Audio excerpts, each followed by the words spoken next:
Boche gold and diamonds. Buy now, pay later. Ottapalam ലക്കിടിയിൽ യുവാവ് കൊല്ലപ്പെടുകയും മറ്റൊരാൾക്ക് കുത്തേൽക്കുകയും ചെയ്ത കേസിൽ 7 പേരെ കോടതി വിട്ടയച്ചു. പാലക്കാട് മുണ്ടൂർ വേലിക്കാട് പുലാപ്പൊറ്റ വീട്ടിൽ സിയാർ കൊല്ലപ്പെടുകയും വടക്കഞ്ചേരി സ്വദേശി ഷമീറിന് കുത്തേൽക്കുകയും ചെയ്ത കേസിലാണ് തെളിവുകളുടെ അഭാവത്തിൽ 7 പേരെ അഡീഷണൽ ജില്ലാ സെഷൻസ് കോടതി കുറ്റവിമുക്തരാക്കിയത്. ലക്കിടി സ്വദേശി ഷാഹുൽ ഹമീദ്, പാലക്കാട് സ്വദേശി അബ്ബാസ്, വടക്കഞ്ചേരി സ്വദേശികളായ നൌഷാദ്, മൻസൂർ, അരുൺ രാജ്, മുഹമ്മദ് അഷ്റഫ്, നൌഫൽ എന്നിവരെയാണ് മനഃപൂർവ്വമല്ലാത്ത നരഹത്യയും വധശ്രമവും ആരോപിച്ച് രജിസ്റ്റർ ചെയ്യപ്പെട്ട കേസുകളിൽ വിട്ടയച്ചത്.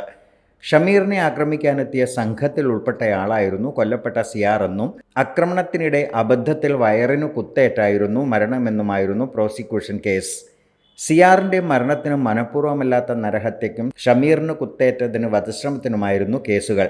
പഴയ ലക്കിടിയിലെ പള്ളിയാലിൽ 2016 ഫെബ്രുവരി 15-നായിരുന്നു അക്രമസംഭവം. Dot View News. കാഴ്ചകളാണ് ലോകം. കണ്ടു തുടങ്ങുക.